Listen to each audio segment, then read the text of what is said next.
नमस्कार दोस्तों, स्वागत है आप सबका आपके अपने YouTube channel education hub by Vivek sir में। ये हमारा एनवायरनमेंट स्टडीज यानी कि पर्यावरण अध्ययन का पार्ट 13 है, 13वां भाग है और इस 13वें भाग में भी हम 20 क्वेश्चन देखेंगे। पहला क्वेश्चन है, sugar is a form of. Sugar यानी चीनी एक रूप है, तो इसका करेक्ट ऑप्शन है ऑप्शन नंबर बी। ये कार्बोहाइड्रेट का ही एक फॉर्म है। देखिए, कार्बोहाइड्रेट में कार्बन, हाइड्रोजन और ऑक्सीजन के एटम्स होते हैं। नेक्स्ट क्वेश्चन है, which country has maximum number of tube wells in the world. निम्नलिखित में से किस देश में सबसे ज़्यादा नलकूप हैं? तो इसका करेक्ट ऑप्शन है ऑप्शन नंबर बी, इंडिया, यानी भारत में सबसे ज़्यादा नलकूप हैं। अब देखिए, इंडिया में जो सबसे पहला ट्यूबवेल बनाया गया था वो 1930 में बनाया गया था और ये उत्तर प्रदेश राज्य में बनाया गया था। और जो इंडिया की अगर बात करें तो इंडिया के उत्तर प्रदेश राज्य में सबसे ज़्यादा नंबर ऑफ़ ट्यूबवेल्स हैं। और इंडिया में नियर अबाउट जो सबसे ज़्यादा ट्यूबवेल इंडिया में हैं, तो इंडिया में 50 लाख से ज़्यादा ट्यूबवेल स्थापित किए गए हैं, बनाए गए हैं। नेक्स्ट क्वेश्चन है, which are the following is non luminous. निम्नलिखित से कौन प्रकाशमान नहीं है? तो इसका तो करेक्ट ऑप्शन नंबर बी है, मून। आप सब जानते ही होंगे ये। और बाकी सन है, जो सूर्य है, स्टार और कॉमेट है, तारा और धूमकेतु, ये खुद के प्रकाश से ही प्रकाशमान होते हैं। नेक्स्ट क्वेश्चन है, if the green plants disappear from the earth. यदि पृथ्वी के सभी हरे पौधे विलुप्त हो जाए तो क्या होगा, पूछ रहा है। तो इसका करेक्ट ऑप्शन नंबर सी है, ऑल एनिमल्स विल डाई, यानी सभी पशु, सभी जानवर मर जाएंगे। इसमें थोड़ा सा डाउटफुल ये हो सकता है कि बी और कुछ लोग लगा दे। इसमें लिखा है ओनली हार्बीवोरस विल डाई, यानी कि जो शाकाहारी पशु होते हैं, जानवर होते हैं, वो मरेंगे।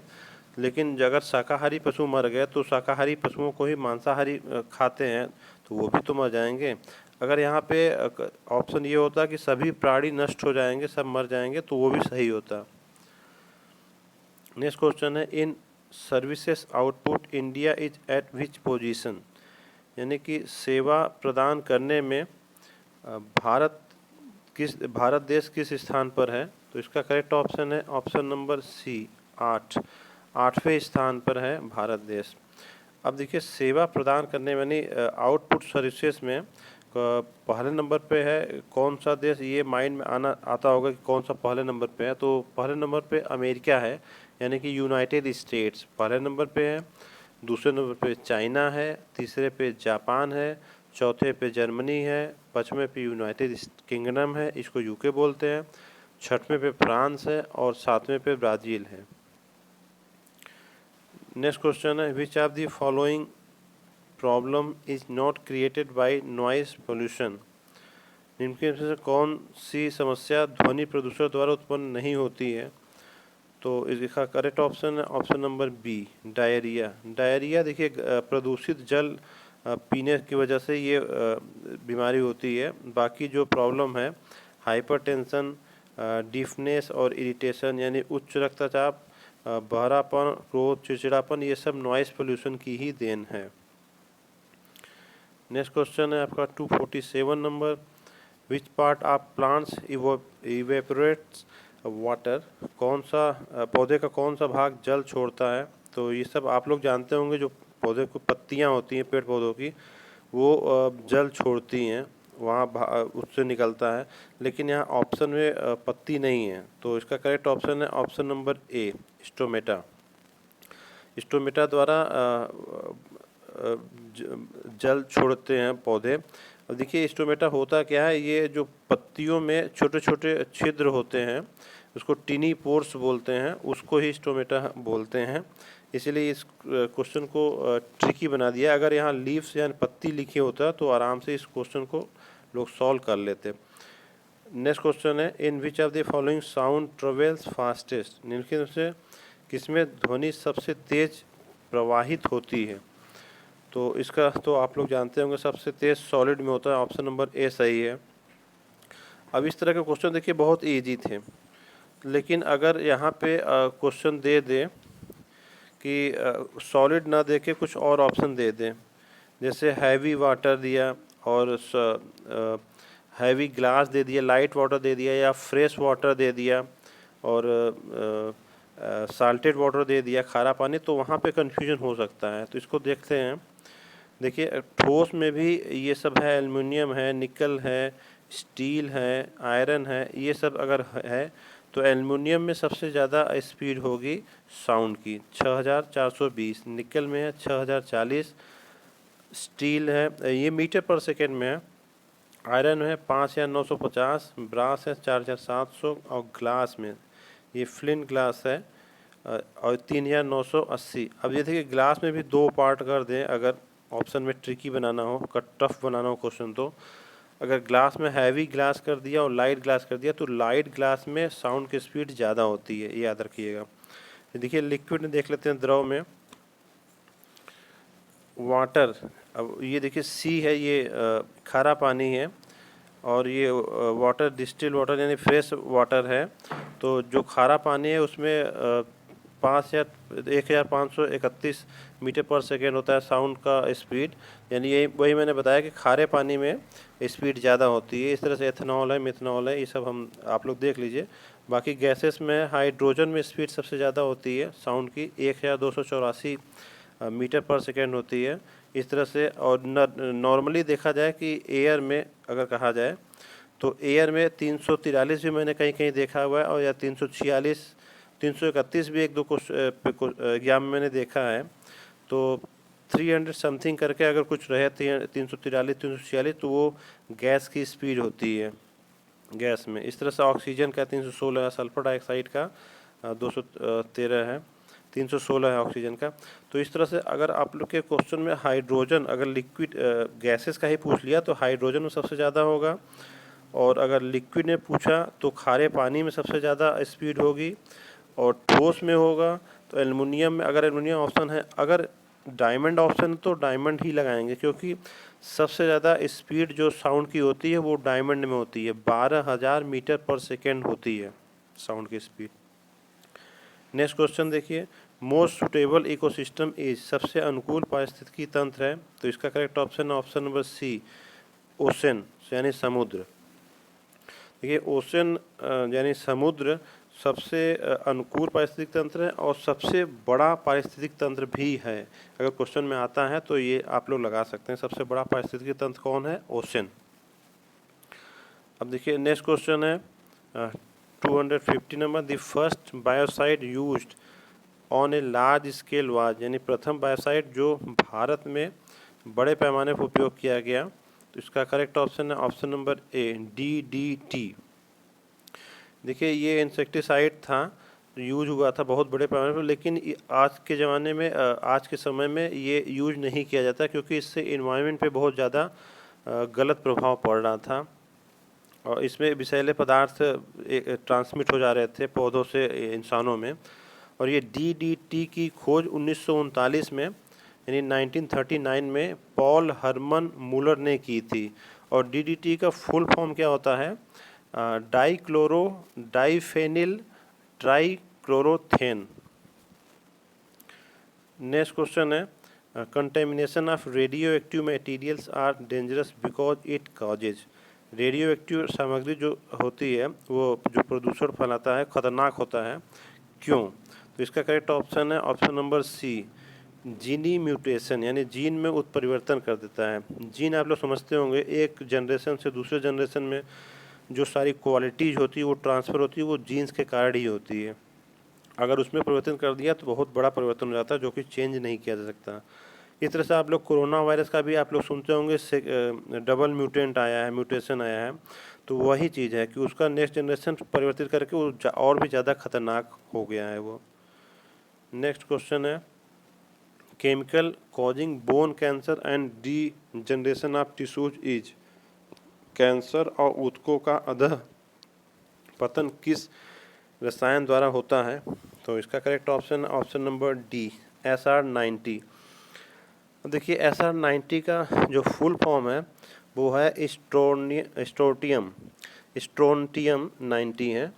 और ये देखिए ये जो न्यूक्लियर फिजन होता है उससे ये रेडियो एक्टिव आइसोटोप प्रोड्यूस होता है। अब ये आइसोटोप क्या है, किसी भी एलिमेंट का जो होता है वो जो नंबर ऑफ़ न्यूट्रॉन्स होते हैं वो अगर चेंज हो जाए तो वो आइसोटोप कहलाता है। वो एक नया एटम बनाता है, वो उसका आइसोटोप कहलाता है। नेक्स्ट क्वेश्चन है, the most outstanding danger at present for the survival of living beings on earth is. वर्तमान में पृथ्वी पर जीवन के लिए सबसे अधिक खतरा किससे है? तो इसका करेक्ट ऑप्शन है option number B, radiation hazard यानी विकिरण के खतरे से, क्योंकि जीन म्यूटेशन होता है, अभी मैंने बताया है, तो वही खतरे की बात कर रहा है। नेक्स्ट क्वेश्चन है, a lake has been polluted by sewage compared with unpolluted water, the water in this lake will have. एक झील जो कि मल यानी गंदे पानी द्वारा प्रदूषित है, तो अप्रदूषित जल से तुलना करने पर इस जल में किसकी अधिकता होगी? तो इसका करेक्ट ऑप्शन है option number B, more nitrogen compound, यानी इस अप्रदूषित जल में नाइट्रोजन यौगिकों की अधिकता हो जाएगी। नेक्स्ट क्वेश्चन है, the material generally used for sound proofing of rooms like recording studio और ऑडिटोरियम एटसेट्रा इज। ध्वनि रोधी कमरों जैसे रिकॉर्डिंग स्टूडियो या ऑडिटोरियम आदि में सामान्यतः कौन सी सामग्री का प्रयोग किया जाता है? तो इसका करेक्ट ऑप्शन है ऑप्शन नंबर डी, स्टाइरोफोम। इसको पॉलीट्रीन भी बोलते हैं। ये जो आप लोग मॉडल वगैरह बनाते हैं फोम, वही उसी की बात कर रहा है यहाँ पे। नेक्स्ट क्वेश्चन है, the material generally used in bullet proof jacket to protect from bullet as, यानी गोली से सुरक्षा के लिए जो बुलेट वगैरह होती है, गोली वगैरह, उससे सुरक्षा के लिए बुलेट प्रूफ जैकेट में किस सामग्री का प्रयोग किया जाता है? तो देखिए अभी तक मैंने जो देखा है इसका correct option option number A ही सब टिक करके आए, केल्वर। आप लोग सही हैं, उसमें कोई दिक्कत नहीं। लेकिन अगर बाकी बी और सी ऑप्शन नहीं होगा तो आपका ये ऑप्शन नंबर सही रहेगा। लेकिन बाकी अगर बी और सी ऑप्शन है तो इसका correct option option number D होगा, ऑल ऑफ दी अबव। यानी केल्वर, तोरॉन और बाइनेमा ये तीनों ही यूज किए जाते हैं। तीनों एक साथ नहीं, इस सब्स्टिट्यूट के फॉर्म में यूज किए जाते हैं इन दोनों, इसलिए correct option option number D होगा। नेक्स्ट क्वेश्चन है, ग्रीन हाउस गैसेस यानी हरित गृह गैसें जो होती हैं, तो ये क्या करती हैं, इनका काम ये पूछा जा रहा है। Absorb large wave radiation from the earth, इस तरह से पूछ रहा है। तो इसका करेक्ट ऑप्शन होगा option number A, absorb large wave radiation from the earth, यानी कि जो रेडिएशन आती हैं उसको एब्जॉर्ब कर लेती हैं। अब देखिए ये है एब्जॉर्ब सोलर रेडिएशन, ये पूछ रहा है फॉर वार्मिंग द एटमॉस्फेयर। लेकिन ये सोलर रेडिएशन, ये इसका मतलब इस सारे रेडिएशन को एब्जॉर्ब करने की बात कर रहा है, तो ये पार्ट गलत हो गया। बाकी warming atmosphere of the earth ये तो ठीक है, लेकिन हाफ पार्ट ही इसका सही है और हाफ पार्ट रॉन्ग है, इसलिए correct option option number A ही होगा। अब देखिए ग्रीन हाउस गैस क्या है, इसको देखिए बहुत सी गैसेस आती हैं। ये आपका सन हो गया, यहाँ से गैस आती है तो बहुत सी गैसेस रिफ्लेक्ट हो जाती हैं, ठीक है, जो हार्मफुल गैसेस होती हैं। अब बहुत सी गैसेस ये इसके वायुमंडल में प्रवेश कर जाती हैं, लेकिन ये देखिए आप वायुमंडल प्रवेश करने के बाद ये चीज़ फिर वापस ये नहीं हो पाई है, जिसके कारण यहाँ पृथ्वी पे जीवन संभव है। वापस नहीं होती है तो ये ग्रीन जो हमारा पृथ्वी है वो गर्म बना रहता है। नहीं तो अगर रेडिएशन आए टकरा के फिर वापस सारी हो जाए, या फिर आने के बाद इंटर करने के बाद भी वापस हो जाए, तो पृथ्वी एकदम ठंडा हो जाएगा, तो यहाँ जीवन ही संभव नहीं होगा। इसलिए यहाँ का टेम्परेचर लेवल बरकरार रखने के लिए ज़रूरी होता है। नेक्स्ट क्वेश्चन है देखिए, the world most problematic aquatic weed is, यानी विश्व का सबसे समस्यात्मक जलीय घास है, तो इसका करेक्ट ऑप्शन है ऑप्शन नंबर ए, इकोर्निया। देखिए इसको वाटर हाइंच भी बोलते हैं, और ये एक ऐसा पौधा है जो बहुत तेज़ी से ग्रोथ करता है और ये पूरे वाटर को कवर कर ले जाता है, जिससे और दूसरे प्राणियों को भी दिक्कत होने लगती है। ये है आपका इकोर्निया, जो ऑप्शन नंबर ए था। नेक्स्ट क्वेश्चन है, which one of the following diseases not occurs due to the contamination of water, निम्न में से कौन सा रोग प्रदूषित जल से नहीं होता है? तो इसका करेक्ट ऑप्शन है option number B, hepatitis B. Hepatitis B ये प्रदूषित जल से नहीं होता है, ये वायरस होता है। हेपेटाइटिस बी वायरस से होता है, ये बहुत ही खतरनाक रोग है। बाकी कॉलरा, टाइफाइड और जॉन्डिस ये प्रदूषित जल से ही होता है। नेक्स्ट क्वेश्चन है, बायोगैस इज सब्स्टिट्यूट ऑफ, यानी बायोगैस स्थानापन्न है, किसके जगह यूज किया जा सकता है? तो इसका करेक्ट ऑप्शन है ऑप्शन नंबर ए, फ्यूल वुड, यानी कि ईंधन हेतु लकड़ियाँ जो होती है उसके सब्स्टिट्यूट के उसके स्थानापन्न के रूप में बायोगैस को यूज कर सकते हैं। बाकी इसकी क्वालिटी इतनी ज़्यादा अच्छी नहीं होती कि पेट्रोलियम या फिर कोल या चारकोल के रूप में इसके स्थान के पे इसको यूज किया जा सके। Thanks for watching till the end of this video.